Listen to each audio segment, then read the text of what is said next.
How's it going, gamers? Another day, another video. In this one, we're going to be talking about basically just looking at the new Warzone features we're going to end up with once Vanguard is released. Just logically looking at this new map, obviously we're going to have Second World War era weapons and so on and so forth, and how this is all going to affect Warzone. And then I'm going to be giving everybody my reason why I personally will be staying the F away from Vanguard. It's nothing to do with mechanics, gameplay, or anything like that. It's just basically down to one studio.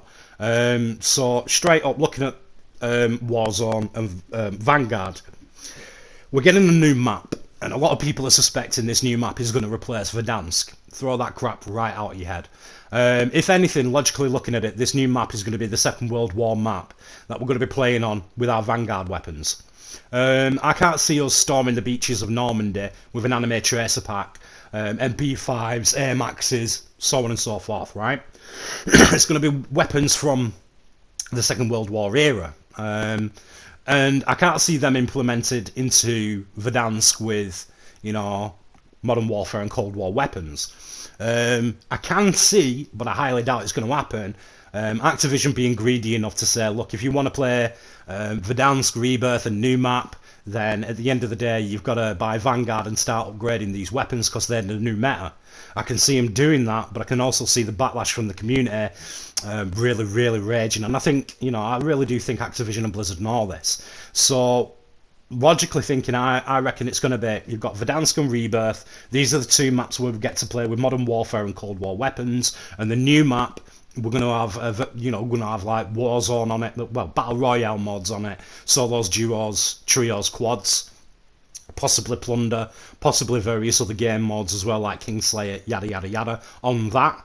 But at the end of the day, this new map is the place where you get to play with the Vanguard weapons. You can't play Modern Warfare and Cold War weapons on it, just Vanguard, and the Vanguard weapons you can't play with in Verdansk and Rebirth Island. Just, that's how I'm seeing it logically. I just can't see it any other way. Because otherwise, like I said, they're going to have to really nerf, the Second World, the Cold War and Modern Warfare weapons, and they're going to have to really buff, to the point of ridiculousness, the Second World War era weapons. And you get a lot of people out there, but they're just as good as each other. No, they're not. Throw that shit out your head. There's a reason why we've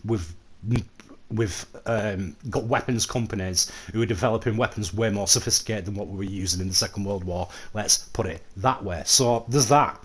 Now, I enjoy, and I really enjoy playing Call of Duty's campaign games. So say like Modern Warfare, all of them, every Modern Warfare game that's come out and had a campaign I've really enjoyed. I think they've all had campaigns. What was it now? I think it was Black Ops 4 didn't have the campaign. I'm not too sure, but at the end of the day, any one of them that's had a campaign I've really enjoyed playing. Let's just put it like that. So when I saw Vanguard being revealed in Warzone itself, while there was very little, if at all, multiplayer footage, we did get quite a few cinematics that obviously are coming from campaign, as well as a bit of gameplay footage as well. Like I'm pretty sure it must have been Africa, where you're on the tank, you're on the gun on a tank or something. It looked like a part of an African campaign, and this thing looks like it's spanning across a lot of places involved during the Second World War. For me personally, Second World War era games are getting stale.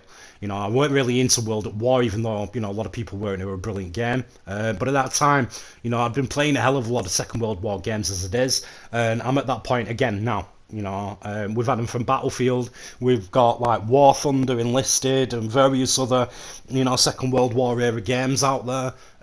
So there's a lot to choose from. But at the end of the day, looking at, Vanguard, it does look good, from what we've seen so far, and I really can't wait for a multiplayer trailer to drop. But the one thing that's putting me off before I even look at anything is Raven Software being involved in it. And the reason why is because they've got to be the most incompetent company going when it comes to Warzone, implementing anything in Warzone, and especially updating Warzone. Let me give you an example, and there's plenty to choose from this channel. Literally, there's been, not every time, but quite a few of the times we've had updates, and it just goes fucking pear-shaped. I'll make a video about it, and let people know various ways of being able to solve these issues. And it's like, it's like mental fucking gymnastics with these guys when it comes to, just simply trying to update your game. It's never just as easy as right. This game needs updating. It takes 90 gig, to update it because it's copying files or whatever. And there you go. I've got 90 gigs worth of storage space. No, it's just never that fucking simple with them. So today I get an update for Call of Duty Warzone. I'm just getting ready to jump on and play it. I'm like, fuck's sake, what's this now? And it's telling me it can't install the update because I need to delete 30 gig. So I look at my storage space and I've got 98 gigs worth of space left. So I'm like, how fucking big is this update to myself? Anyway, I ends up deleting 30 gig, goes back to start it all off. It's going, no, now you need to delete another 25 gig. So I delete another 25 gig. Bear in mind, I'm deleting games, I'm deleting capture gallery footage, which is, things I use to put together and edit to make YouTube videos from my channel. And I'm deleting it all, and I'm deleting and deleting. And I've got 198 gig now of spare space, and I still can't download this goddamn fucking update. So I realise then, I'm a fucking idiot, because this is Raven Software, and they are the most incompetent set of fucking idiots going. What I should have just done straight away before I deleted any games, before I deleted any footage, just delete Warzone, yeah, and then re-download it. And even though it's peak gaming time, and you're getting ready to sit down and start gaming, yeah, throw that shit right out of your head. Just delete Warzone, wait 4 hours, 5 hours for it to download and reinstall, and just play something else. And maybe tomorrow, if I'm in the fucking mood, play a bit of Warzone. This is something we have to go through almost every update with Warzone. And the worst part is, this is putting off people even considering buying Vanguard. Why would we buy it when we go through this crap with Raven Software? At the end of the day, Raven Software, without even realising it, is sabotaging any maximum capital that Blizzard and Activision will get from selling Vanguard. We've had it all. I mean, we've had doors that you can't get through, that are sealed, that look like the barrier is sealed, and you just throw some Semtex on it or stick a Claymore outside it, shoot it, and the thing blows the goddamn door open, and you're off into game space. Space in the game you're not supposed to be able to access. And you're shooting people through the fucking map. The way Raven Software has put Warzone itself together since it switched from Modern Warfare to Cold War is absolutely inadequate. They are quite clearly well out of their league when it comes to being given something as decent as Warzone to try and sort out and, implement from this and implement from that, and especially these essential updates that we need, bug fixes, new weapons being dropped in, this, that and the other. When it comes to it, Raven Software have absolutely no idea what they're doing. And we're all blaming Infinity Ward, Sledgehammer, Treyarch, and it's not them, it's Raven. It's got to be, because they're the ones that are in charge of Warzone itself, implementing it, these updates and everything else that comes with it. Pardon me. So at the end of the day, they need to go. In my personal opinion, Blizzard Activision needs to, if it's part of their studios, they need to start shaking things up when it comes to the staff there. Because there's somebody there, at least one person there, who's not doing their job properly. And it shows. We've had update after update, which is just putting people through fucking nightmare situations. One situation, I covered a video on it. We download an update. Yeah, it's a 28 gig update, so it's taking you 45 minutes if you've got good internet like mine. If not, you're screwed. It's going to be a hell of a lot longer. And then you download the update, you play a bit of Warzone, and the next day, you turn your computer off, whatever, you wake up the next day, do whatever it is you're doing, gaming time, right, you jump on your game, and the same update's there. And you've got to wait 45 minutes every single time you start up Warzone. And the solution to that was delete Modern Warfare, delete Cold War, delete Warzone, right? And then re-download Warzone and not play Cold War and not play Modern Warfare, because if you do, you're getting this same 28 gig update every day, every time you fire up Warzone. We've had things like that from Raven.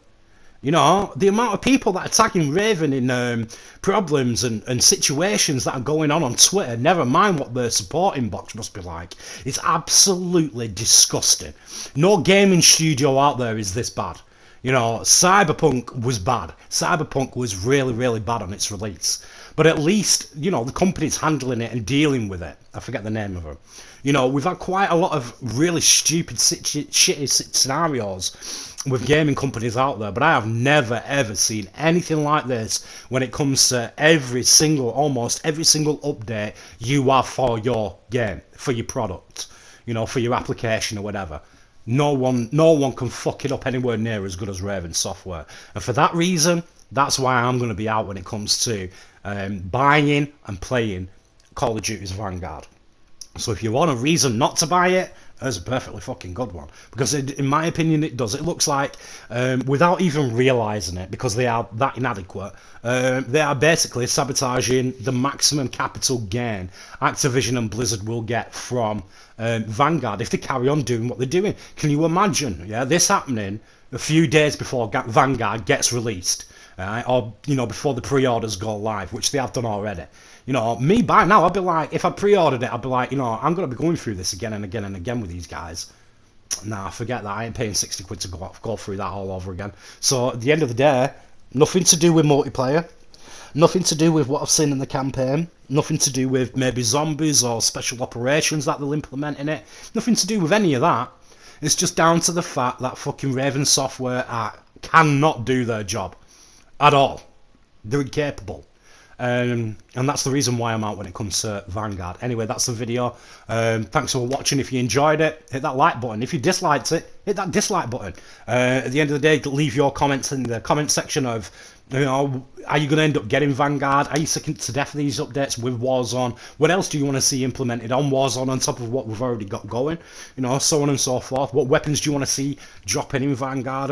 You know, let's get a conversation going. But at the moment, I am completely put off buying that product just because of we know Raven Software is going to be involved, because, you know, with them being in charge of Warzone and Vanguard getting a new Warzone map, which is going to look like it's going to, the guns are going to have to come over to Warzone one way or another. So Raven Software is going to be involved in all of that. You know, how do you feel about that? So anyway, thanks for watching, and as always, good gaming out there.